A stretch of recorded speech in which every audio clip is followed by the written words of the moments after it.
The U.S. Department of Justice on Tuesday released more than 11,000 documents tied to Jeffrey Epstein, the largest disclosure yet, ordered by Congress and anticipated by the public. What the world received, however, is not clarity. Instead, these files reveal power, protection, and Donald Trump's Justice Department is now facing serious questions of its own.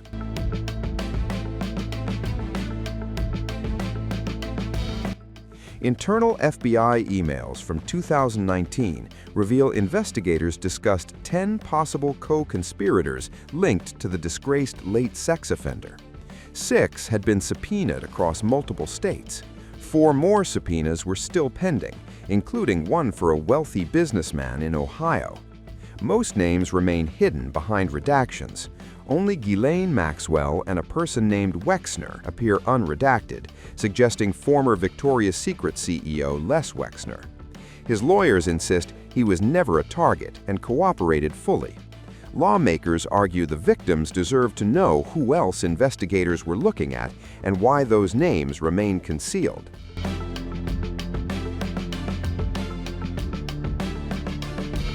The files also expose an overlap between the Epstein investigation and another high-profile probe, the case involving Steve Bannon. While reviewing data from Bannon's phone, investigators flagged an image showing Donald Trump and Ghislaine Maxwell together. The response from prosecutors was swift and dismissive. No further action was taken. Separate DOJ emails also reference text messages between Epstein and Bannon, adding to questions about the level of their proximity.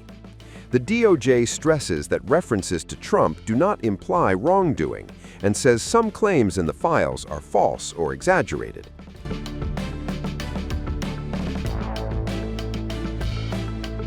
Perhaps the most serious revelations involve former British Prince Andrew. Newly released documents confirm prosecutors believe they had evidence that the British royal engaged in sexual conduct with one of Epstein's victims. U.S. officials sought a compelled interview under oath through British authorities if Andrew refused voluntary cooperation. Despite this, the DOJ said Andrew was not formally charged and not a U.S. investigative target.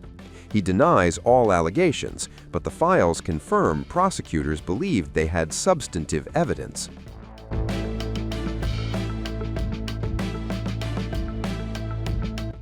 One of the strangest inclusions in the document dump is a fake video purporting to show Epstein inside a prison cell on the day of his suicide.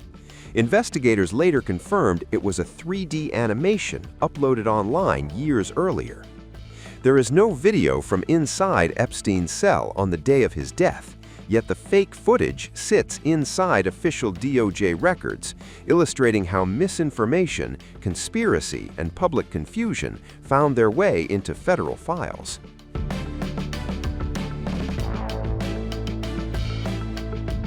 This is where the files raise the loudest alarms. First, a handwritten letter allegedly from Epstein to another child sex offender, Larry Nassar, appeared in the release, praising victims in grotesque language.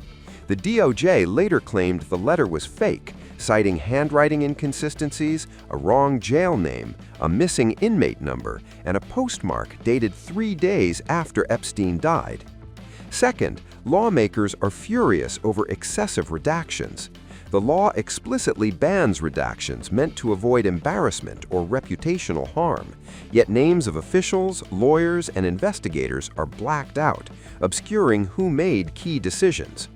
Third, the DOJ briefly removed a photo featuring Trump with Epstein and a group of women, then restored it days later. Officials claimed the removal was out of caution for a possible victim, a justification critics say appears selective and inconsistent. Finally, the rollout itself was chaotic. Documents were uploaded, pulled down, reposted, and delayed past the legal deadline. Even now, it's unclear whether the public has received the complete and original record. What was supposed to be a transparency moment has instead become an indictment of how the Epstein case was handled then and now. The Epstein files don't end the story. They expose just how unfinished it really is. On Friday, the Justice Department released just a fraction of the overall Epstein files. Why didn't the Justice Department meet that Friday deadline? Good morning. So it's very simple and very clear. The statute also requires us to protect victims. And so the reason why we are still reviewing documents and still continuing our process is simply that, to protect victims. So the same individuals that are out there complaining about the lack of documents that were produced on Friday are the same individuals who apparently don't want us to protect victims. You can see in that photo, there's photographs of women.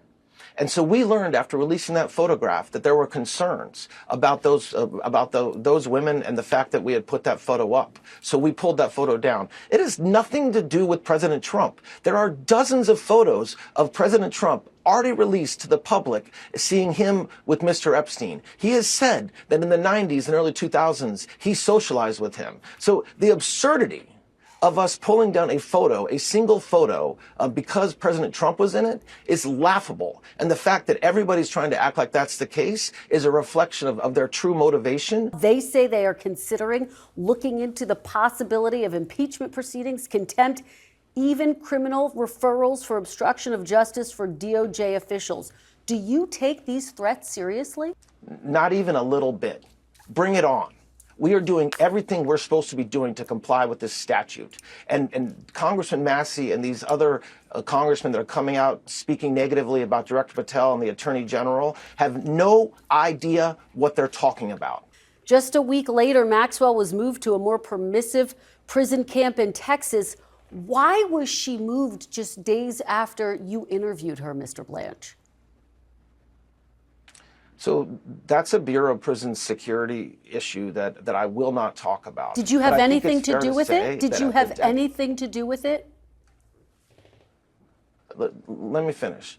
First of all, I am responsible for the Bureau of Prisons. So every decision that they make lands on my desk to the extent it needs to. But just let me talk about the security issue. At the time that I met Ms. Maxwell, there was a tremendous amount of scrutiny and publicity towards her, and the institution she was in, she was suffering numerous threats against her life. So the BOP is not only responsible for putting people in jail and making sure they stay in jail, but also for their safety. So the answer is, I don't know whether there'll be additional prosecutions. Based on the information that we had in July, based upon the information that I'm aware of now, we are not prepared to bring charges against anybody, but we are learning new information all the time. We learned the names of additional victims as recently as Wednesday of this week. Okay, so there's new names that we didn't have before that we ran across our database to understand whether they had ever met with law enforcement or ever talked to the FBI. And so we're always investigating. And